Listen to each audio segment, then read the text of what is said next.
Previously on A Journey into DCC. There it is. The perfect DCC system. It's all mine. What?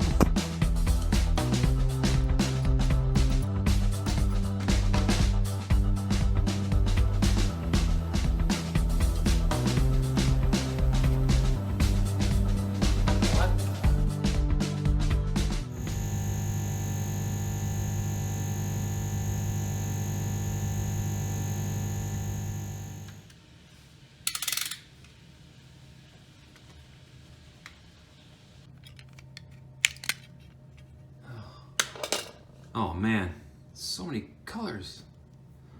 Okay, let's see. Green means go, so I'll cut the green one. Red, black, brown, white. There is no green. Now what? Which color do I cut?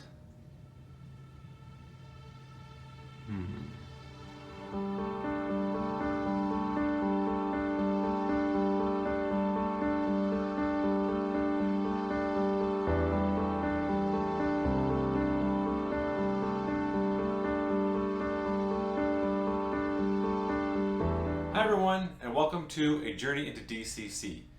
This episode is all about wiring, and in this video, I'm going to show you how I hook up my feeder wires to my track.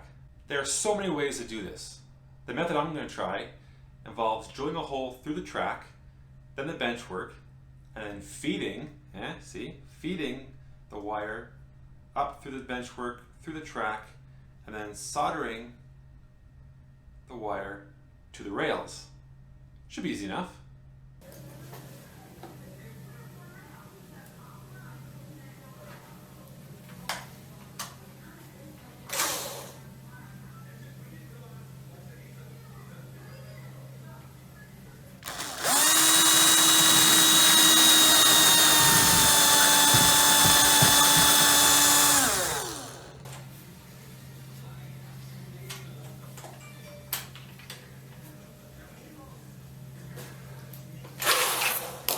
Okay, the hole's not big enough just yet. I'm gonna use a bigger drill bit.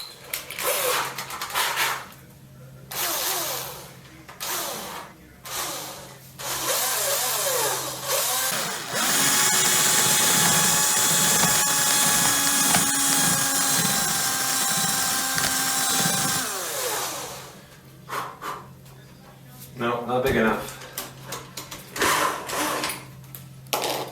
Okay, we're gonna go bigger. Let's get.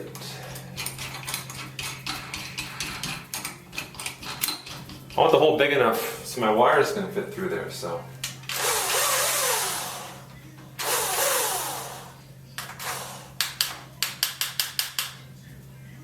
Battery's dead. 1 second.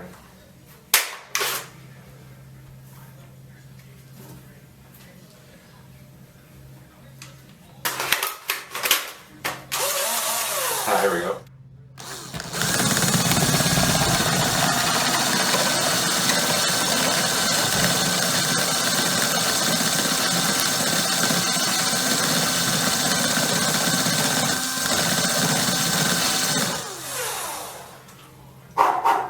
Much better. Okay, so that plan didn't work. On to plan B. I'm going to make my own terminal joiners. To make my terminal joiners, I first tinned the rail joiner with some solder.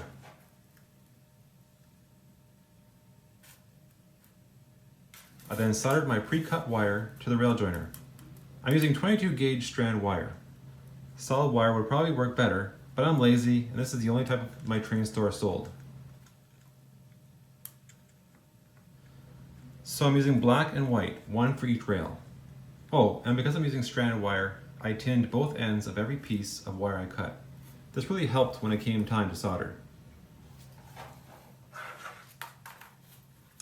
As you can see, I made quite a few. I used these for my DC layout years ago, and I was pretty happy with them. Since all my flex track is already soldered, I'm going to join all my turnouts using these homemade terminal joiners. That way I'll know for sure each switch has power going to it. Now it's time to install the feeder wires. I made 2 marks with a marker to indicate where I will drill the holes. Don't worry, I will use smaller holes this time.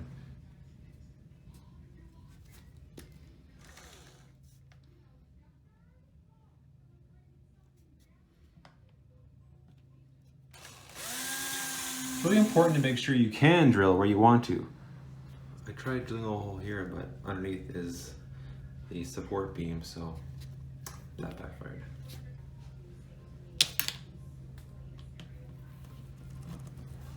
Once the holes are drilled, I fed both wires through and pulled them a little closer to the track by grabbing them from underneath. I attached the joiners to the turnout, in this case the other turnout.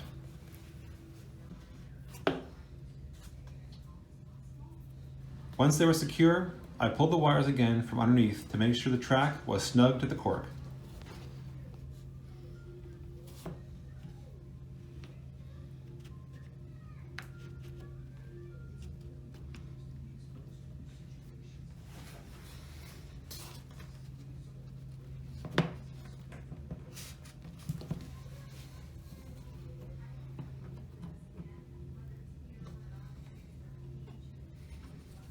So there you have it. Most of my turnouts have feeder wires and are ready for a power source. My layout's not completely wired, as I still have to finish the yard and I have to find a way to wire up the duct lift. Once that's finished, I guess I'll have a bus line. But for now, I think my layout's small enough that I can run a train with just a few feeder wires.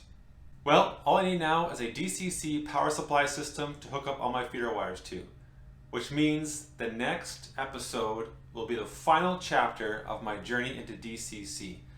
It's only taken like, what, 2 years? Thanks to all my new subscribers, and thanks for watching. Until next time, take care.